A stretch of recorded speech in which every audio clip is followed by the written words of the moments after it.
Hello and welcome to sim.bc where it is, and now I have my phone here, 15:41, and I just arrived in Marseille. And oh, the train ride here, it was brutal. And I know before you commented, we're going with some stage lighting here. Yeah. I have a small lamp, and if I don't use it, well, the picture will be all corny and all bad. So I'm basically sitting on the floor, leaning in over the of the bed right now. Yeah, here's my bunk bed, my bunk mate, and yeah, yet again, I am kind of alone in this room. But yeah, that also brings us to I'm going to talk about the train ride first. So the train ride was supposed to be 4 hours, so that I could have an hour, to chill and find the place where I was going to live.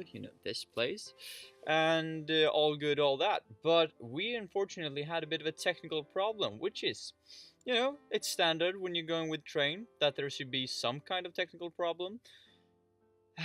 But yeah, it took an extra hour. I mean, we just sat still, and believe me, I considered making this video on the train, but for once, I had no internet.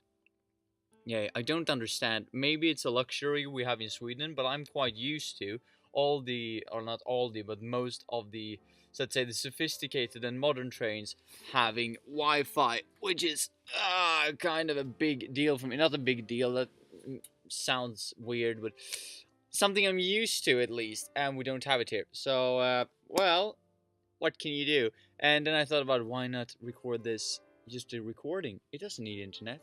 And then I realized when I was trying, actually I started, but then I realized, oops, I'm mistakenly sitting in first class with one other dude who doesn't want me to speak, and it's apparently the quiet zone. So then I had to move to the second class, which was the ticket that I booked, because I mistakenly, no, I actually went into first class by mistake.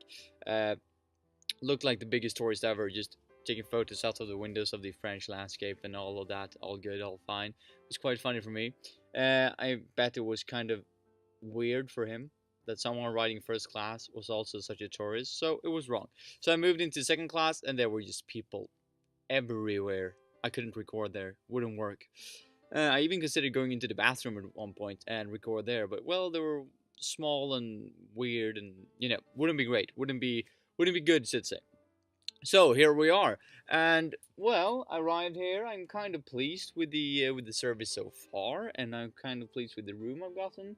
There is no door, so we're like one big collective room, or that's not right either. We're like three rooms here with four beds in each, but there's no door to the rooms. So let's say, so kind of understand. There's like an alleyway you go into, not an alleyway. It's a hallway, and that you go into, and then there's four holes in the wall, gaping holes, and you go into them, and there are a room respective for each hole, and there's like a door hole. Oh, this is so bad. Yet again, I'm kind of tired because I didn't get sleep that much last night. Well, I did sleep, but not as much as I would have wanted to, because I said that it was awesome that I was alone, which is both true and untrue in a way.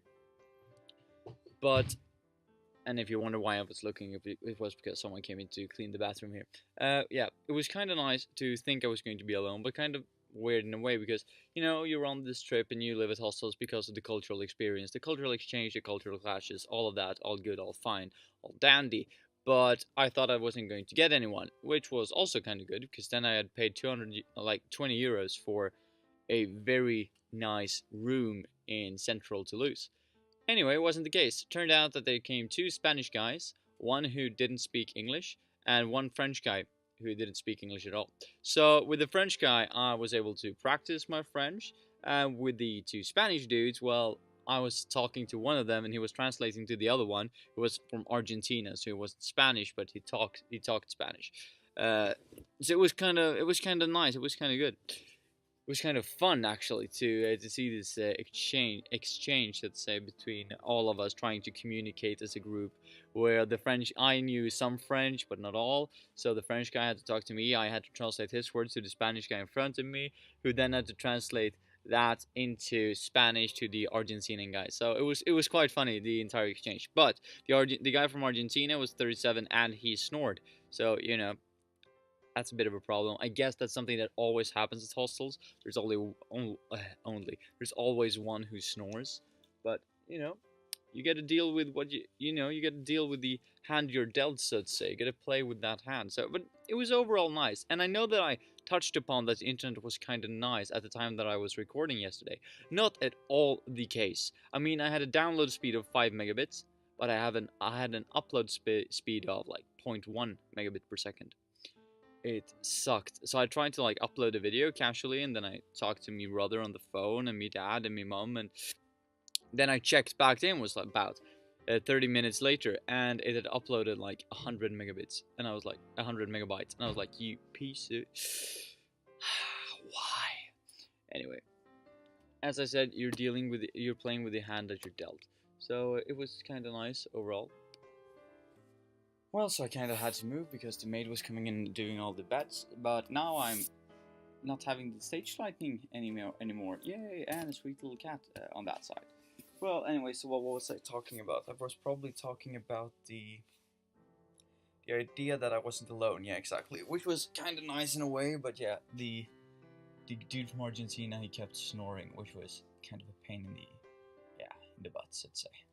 But I went to sleep anyway, and then I slept for like, well, a solid 6 hours, right? A solid 6 hours. Woke up with panic in my head because I looked at the phone and it said 9 o'clock, and my train was going at 9:44, and I was like, no, dude, I've overslept again, really. And yes, I'm holding my computer. If it's wiggly waggly, shaky cam, it's not unprofessional, it's artistic. Anyway, so I was waking up and I had this huge fear in my heart because I thought that, well, now I've screwed this up again. I've overslept again. But it turns out to be that there was only the clocks that was turned backwards, and my phone hadn't gotten with the flow yet. So I opened it up, and when I unlocked it, it was all good. It was all fine. It was 8 o'clock. So that was perfect. So I went out and actually had breakfast with the Argentinian guy who didn't speak English. So that was kind of interesting, and we used Google Translate and body language, non-verbal communication, mate, because like 90% of all communication is non-verbal, so the language shouldn't be that big of a barrier, really. Negotiation techniques all over again. But yeah, so it was kind of interesting to have breakfast with him. Took a few croissants, a few like pain de chocolatine or pain de chocolat or chocolatine.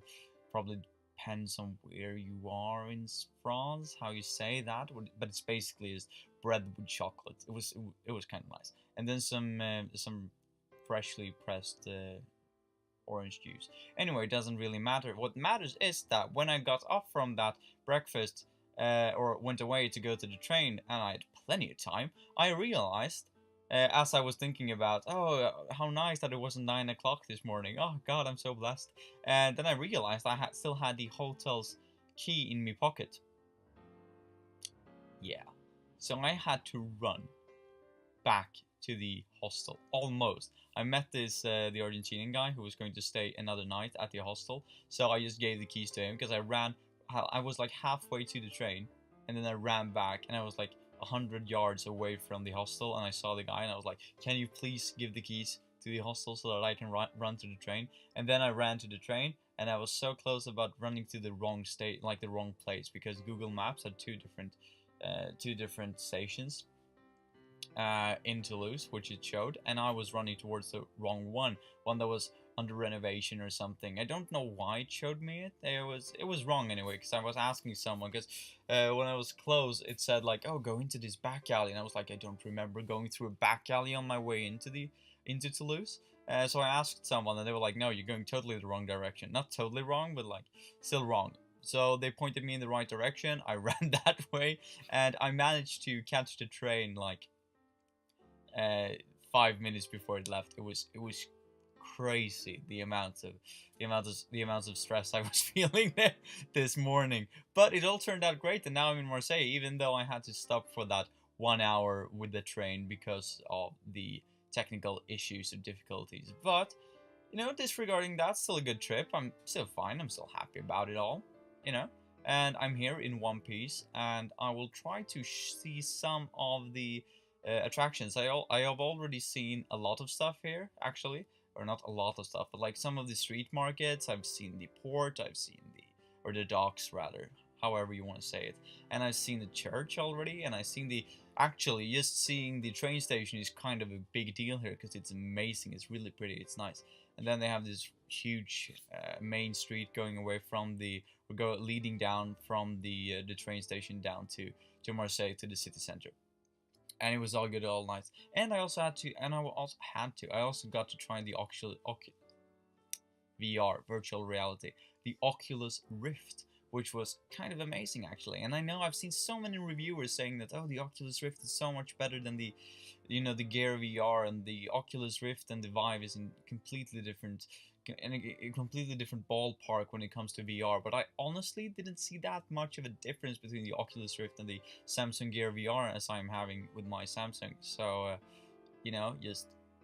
just look out for that. It might be the FPS, might be the graphics, I don't quite know, but I didn't see the difference, or at least it wasn't as big of a difference for me as I thought it would be. I thought it would be like HD crystal clear in the Oculus Rift, and the Vive would be even better than that, and my Gear VR is just like meh, and the PlayStation, VR is in between the Oculus and the Gear VR, according to many people I've talked to who have used them all. Well, in my experience, wasn't the case. It might be that I'm not, alleged to actually have an opinion on this because I'm not playing that many video games. But still, I didn't think it was that much of a difference. So if you're a casual gamer, just think about that. Or if you're a casual, want to get into virtual reality for some other reason, then think about that too. What more would I like to say about my trip so far? Well, this is the problem. I had something. This is the problem also with not being at home, because I'm having like a setup and a structure at home. At least I would like to think I have, where I'm like introducing my day, my previous day actually, and then I'm introducing a concept. I talk about the concept, give some own personal experiences, and yeah, but it doesn't kind of work here because I want to do something new and different for the vacation stuff. And I was thinking about going through Hofstede's cultural dimensions, since I am, meeting cultural clashes here and there all the time here.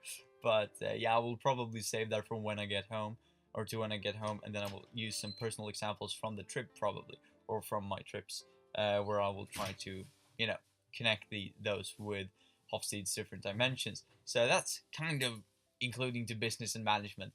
Well, anyways, mates, I will try to go out and see some things before the sun goes down. So have a nice one, and I'll see you tomorrow.